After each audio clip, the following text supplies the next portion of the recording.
Om Swastiastu, Om Swastiastu. pemirsa BB News TV dimanapun berada.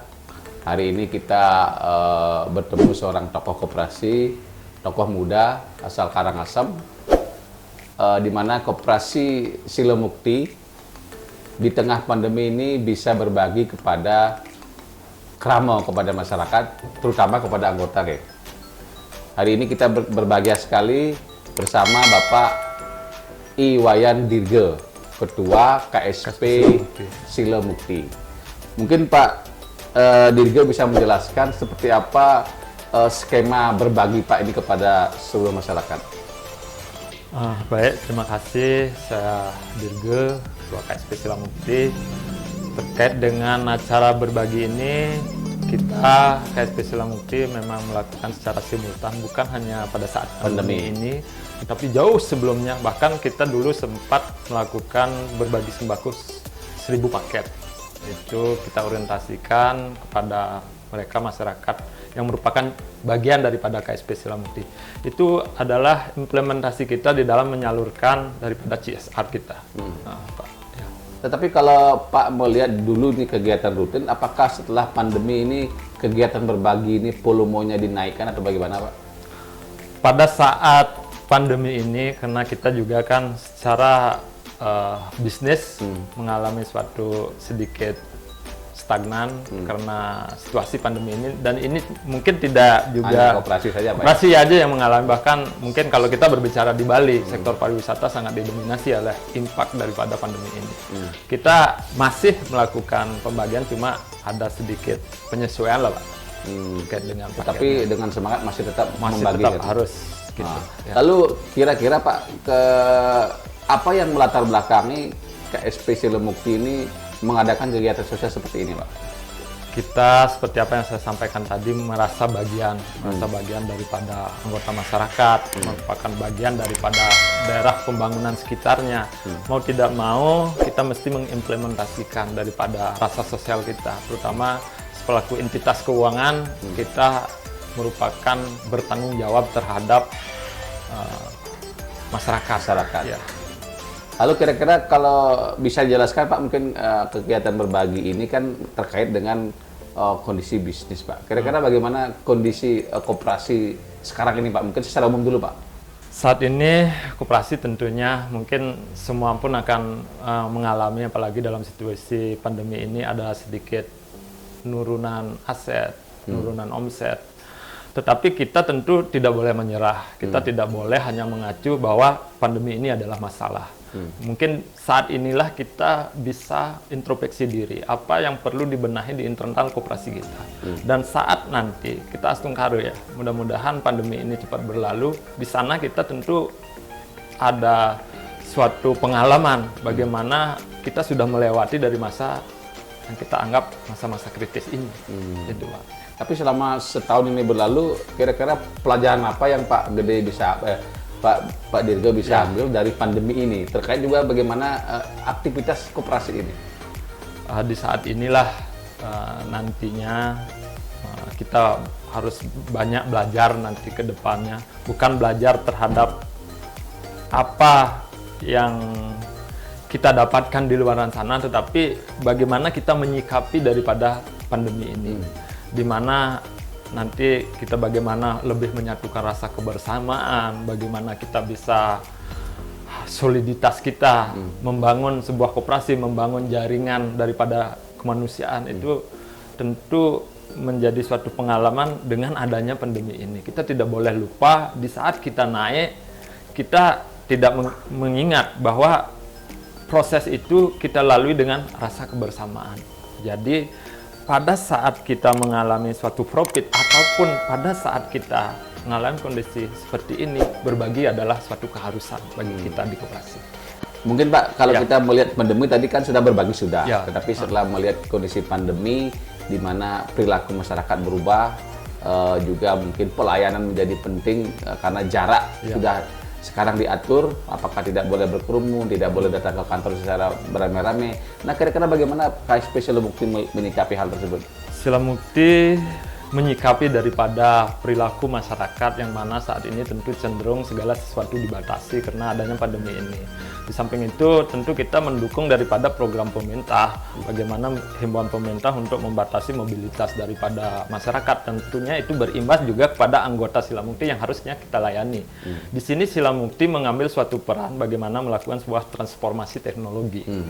Saat ini Silamukti sudah mengadopsi daripada sistem layanan yang bisa diakses langsung oleh anggota melalui smartphone, di mana itu adalah Silamukti Mobile. Ada transaksi finansial bisa dilakukan di sana, transaksi non finansial bisa dilakukan di sana.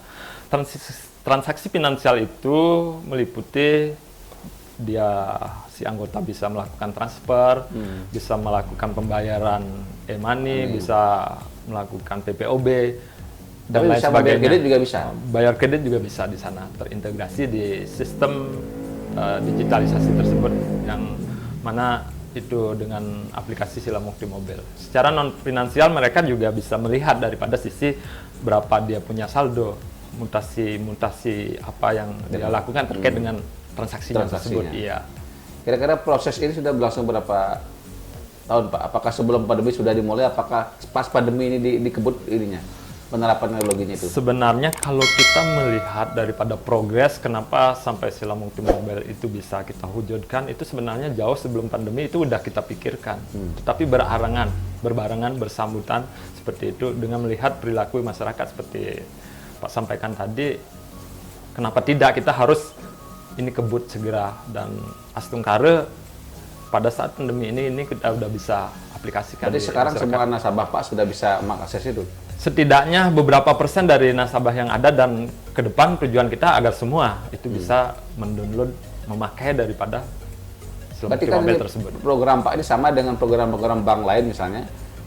Mungkin perbankan lainnya tinggal download di aplikasi Play Store, nanti tinggal klik begitu saja, nasabah udah langsung bisa mengini. Ya, tinggal apa nanti dia perlu datang ke kantor.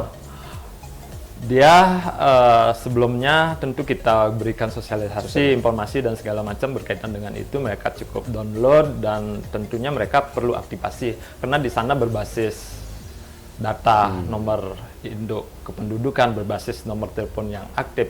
Itu mereka daftarkan, bisa langsung datang ke kantor atau melalui channel-channel karyawan kita, atau bisa melalui customer service yang kita sudah sediakan dan mereka tinggal hubungi. Berarti mudah Pak ya? Mudah.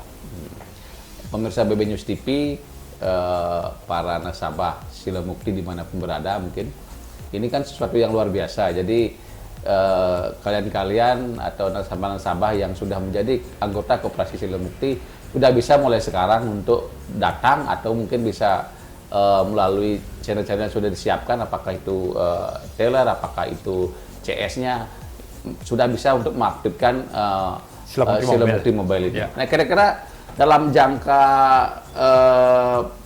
pendek lah Pak, kira-kira ini kan sudah.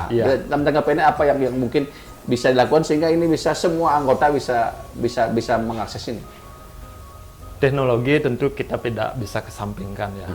Tetapi bagaimana agar bisa semua bersinergi, bagaimana semua bisa mengakses daripada teknologi tersebut. Tentu kita melakukan sosialisasi, kita menggalakkan dengan cara manual, yaitu tentu konvensional dengan karyawan-karyawan yang kita miliki, mereka ke lapangan menyampaikan informasi-informasi berkaitan hal tersebut. Di samping itu tentu kita memanfaatkan sosial media yang kita miliki, karena Silamukti kan mempunyai akun official juga. Di samping juga tentu teman-teman karyawan, siapa sih yang zaman sekarang nggak punya megang HP, nggak punya akun sosial media, mereka juga kita develop, kita kasih mereka target untuk bisa menyebarkan daripada informasi yang sangat baik ini. Nah, kira-kira dalam jangka menengah lah Pak, kira-kira ini kan berkait ketika teknologi diterapkan, berarti kan terkait dengan bagaimana bisnis ini bisa berjalan lebih bagus. Kira-kira dari sisi target ada perubahan Pak? Mungkin yang bisa dijelaskan kepada pemirsa. Kita mengorientasikan bahwa dengan adanya daripada terobosan transformasi teknologi ini tentu ada sisi baik yang ingin kita dapatkan di sana.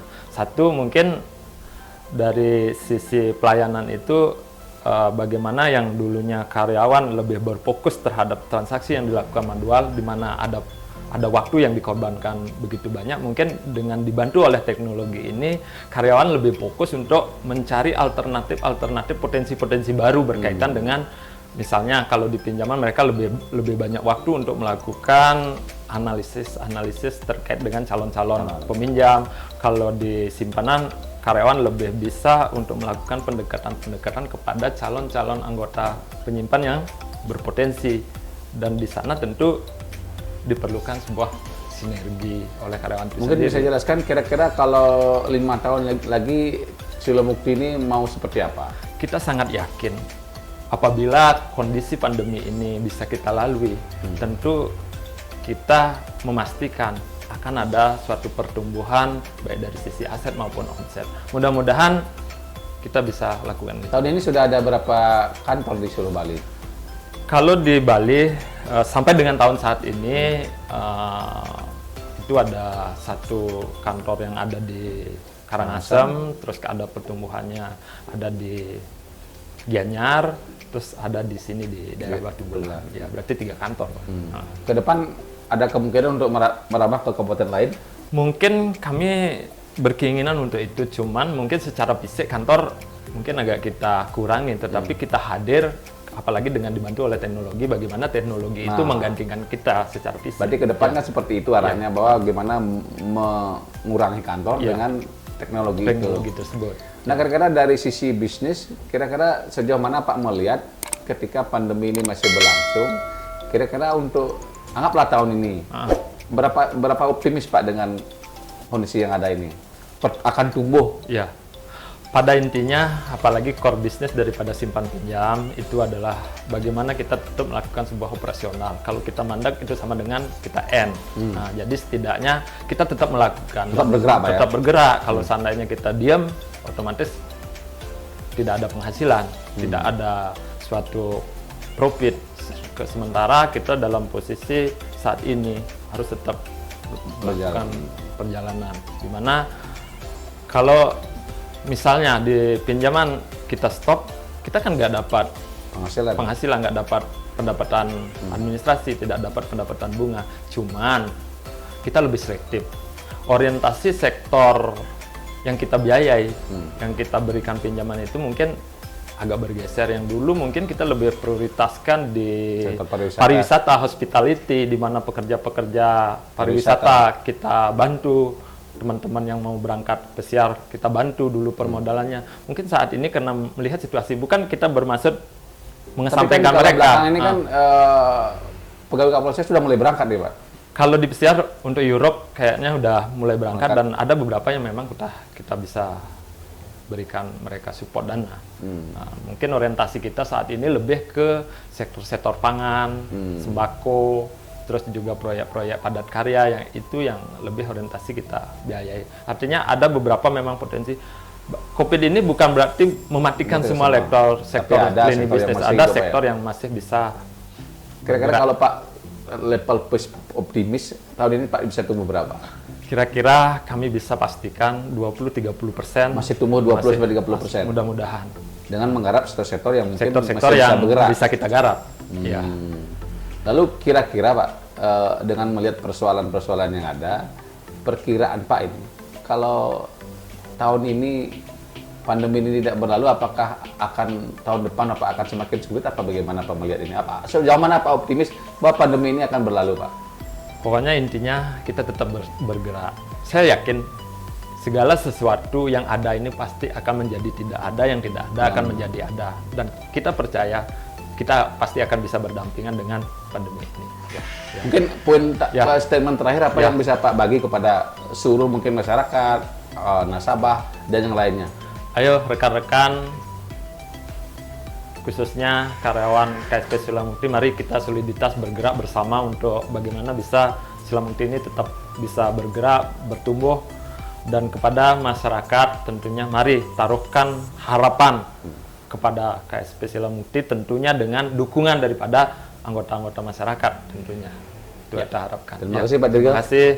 Pemirsa BB News TV, tadi sudah banyak jelas dan lugas Pak Dirgo menjelaskan bahwa kondisi pandemi ini memang membuat kita sulit.